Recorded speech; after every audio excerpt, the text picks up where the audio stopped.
Hi, Lynn Sharp here, and today I am going to debunk another recipe that is all over Facebook. What does that mean? I'm going to do the recipe here on camera and see if it turns out the way the recipe and the video says on Facebook. Stay tuned. This is Eating Sharp.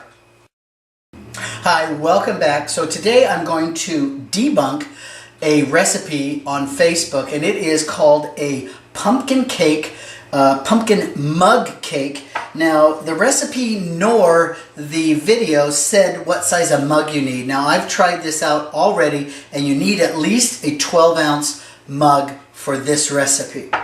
So the first thing we're going to add, like the video and the recipe said, was 2 tablespoons of milk. I have half and half. It doesn't matter. You can cut down on your calories by using skimmed milk, whole milk, 2% milk, doesn't really matter. Next, the recipe says a half an egg, but in the video it says 1 egg. So I'm doing a half an egg. 1 egg, a large double A egg, is about 1/4 of a cup. So you can measure it out from there. Next, we have 1/4 of a cup of pumpkin puree. Now, it doesn't tell you what kind of pumpkin puree to use, You can use the kind that already has the spice in it, so you don't have to add the cinnamon that I'll talk about later. Or you can use regular puree, it has no spices. It makes no difference, okay? You just omit the cinnamon when you get to that part. So I'll put the 1/4 of a cup of pumpkin puree in there. We have here 7 tablespoons of flour and 1/4 teaspoon salt and 1/4 teaspoon of baking powder. And that was good on both the video and the recipe. So we'll go ahead and add this right on top. Make sure you get it all in. I dumped a little bit out, but you know what? The video dumped a little bit out too. So this is really perfect. A little flour on the side here. Then I have a 1/4 of a cup of sugar and then 1/4 of a teaspoon of cinnamon. Like I said, if you get the puree that already has all the spices in it, you could omit the cinnamon. So pour that right in here. Now you're going to go ahead and just mix it right in the mug, making sure you don't toss out any more of that flour, because you need all of it. A little bit jumped out. And remember, this is a 12-ounce mug. If you have a mug that is 8-ounce or a short 4-ounce mug, like, I put it back in the cupboard, but I had a little 4-ounce mug, it will bake right out of that in the microwave. Now it goes into a microwave, and depending on your microwave, you'll need to test it. The first one I did, I put in for 1.5 minutes, like the recipe and the video says. And then I put it in for 15 seconds more. You do not want to cook this more than 2 minutes in your microwave, but you'll need to play with it just a little bit at that point to make sure that you cook it all the way through. So we'll get the extra off of my spoon.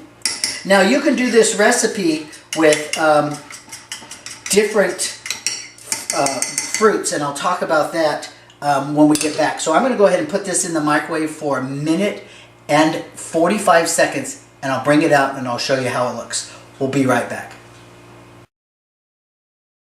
Hi, welcome back. We put it in for 1 minute and 45 seconds. The top, is still a little moist, but that's okay. It'll do that to you from time to time. You just put it back in for a few more seconds. But you can always just cut that little piece off and throw it away, and you'll be okay. It was a lot higher. You'll see that in the picture that I'm showing you here. Now, you can put some whipped cream on here, some ice cream on here, and serve it right out of the mug. Or you can pop it right out of the mug itself, and you can see here that it has really baked up just like a cake. You have all those air bubbles and little pockets in there that you can drizzle some caramel on, or some jelly or honey or anything you want. So let's go ahead and give this a taste. Hopefully it's not too hot. We'll see how it tastes. It is a little bit spongier than you would get from a regular cake that you bake in the oven, but that is because of the microwave.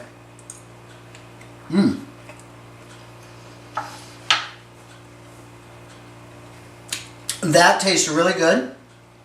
It's a little less sweet than most pumpkin cakes that I'm used to, but that's okay because when you top that with ice cream or whipped cream, that'll balance out the sweetness.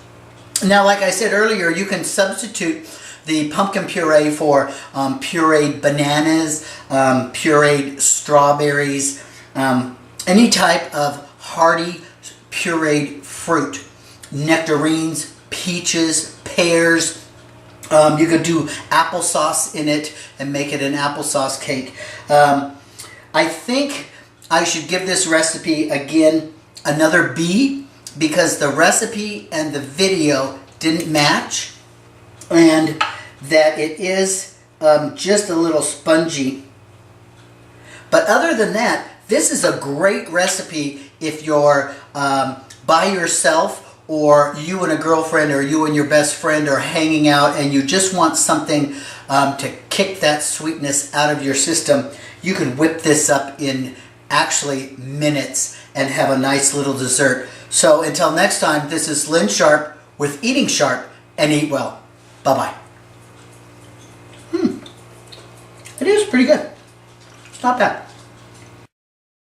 You know, this recipe really passed the test, even though I gave it a B grade for the recipe not matching up to the video on just the egg part. Really, that's the only difference from the video and the recipe was the egg. It really did turn out pretty nice, and I would say this is a pass with that B grade.